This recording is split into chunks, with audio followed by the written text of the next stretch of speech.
8:36 de la mañana para toda la República Argentina, con una mañana fría en Rosario. Estamos ahora en diálogo con Tomás Alan, que es investigador del área de recursos naturales de Fundar. Fundar es una organización dedicada al estudio, la investigación y el diseño de políticas públicas con el foco en el desarrollo productivo y sustentable de la Argentina.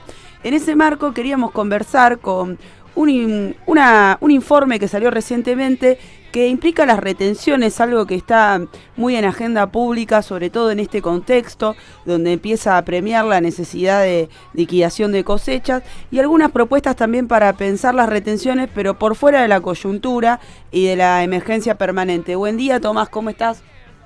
Hola, ¿cómo va? Un gusto. Muchas gracias por la invitación. Muchas gracias por atendernos. Estamos para el 98.9, sí, para toda la ciudad de Rosario.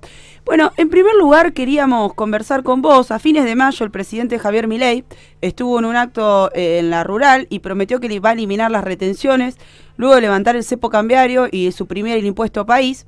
Y también teniendo en cuenta, ¿no?, que hoy por hoy apremia la necesidad de una liquidación que podría ser ingresar dólares a la Argentina, que tanto está necesitando.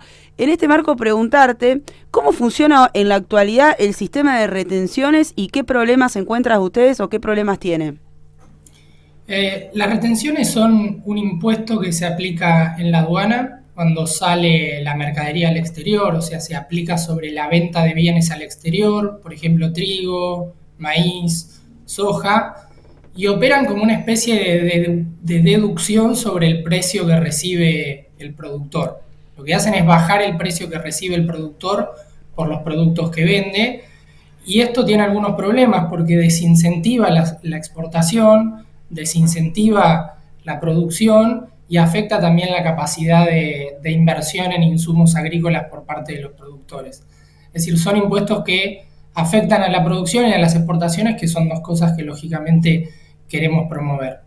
En ese sentido, lo que proponemos nosotros es ir hacia otro marco tributario sectorial que esté menos centrado en esta clase de impuestos, en impuestos que recaen directamente sobre las exportaciones e indirectamente sobre la producción, y que recaigan más bien sobre las ganancias y sobre la propiedad, lo cual tiene claras ventajas desde el punto de vista productivo y desde el punto de vista distributivo también, porque son impuestos más equitativos. Nosotros lo que estimamos, por ejemplo, es que la reforma del 2015, la rebaja de retenciones del 2015, produjo un aumento del 35% en la producción de trigo y del 25% en el consumo de fertilizantes, que es un indicador de inversión.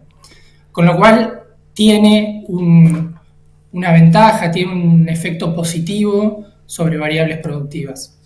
Tomás, y preguntarte, en este caso, ¿sería una quita de retenciones de igual manera para todo tipo de cultivo o cambiaría o se daría de una manera progresiva? ¿Cómo lo están pensando este sistema? Porque entiendo que va a resentir también la recaudación si vos eliminás retenciones.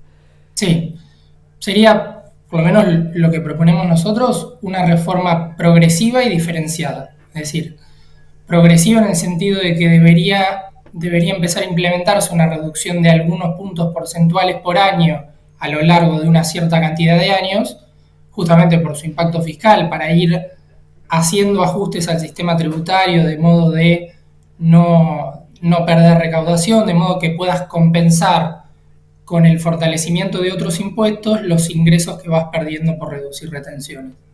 Y diferenciada en el sentido de que pensamos en un esquema donde la soja tenga todavía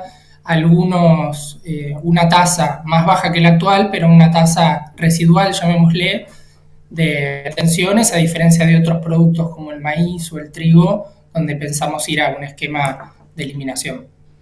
Claro, y bueno, para acá nosotros que vivimos en Santa Fe es un tema muy importante. Nosotros tenemos una producción altísima de lo que es todos los recursos primarios, materias primas, y también en términos de exportaciones. Y en este caso hay algo interesante de lo que plantean desde Fundar, que tiene que ver con que las retenciones son un impuesto que va directamente a las arcas del Estado Nacional, pero en cambio los impuestos que ustedes están planteando para reemplazar estas retenciones son coparticipables. Entonces, también ahí me parece que hay un punto fuerte en relación a esta propuesta. Exactamente, exactamente.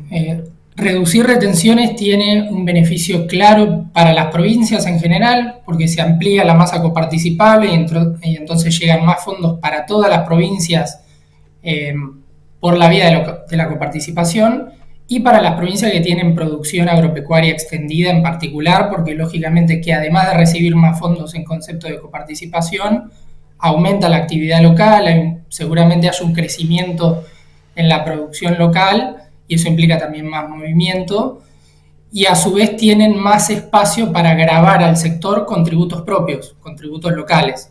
Si aumenta el ingreso del productor, las provincias pueden cobrarle impuestos locales que van directo a las arcas fiscales locales, ¿no?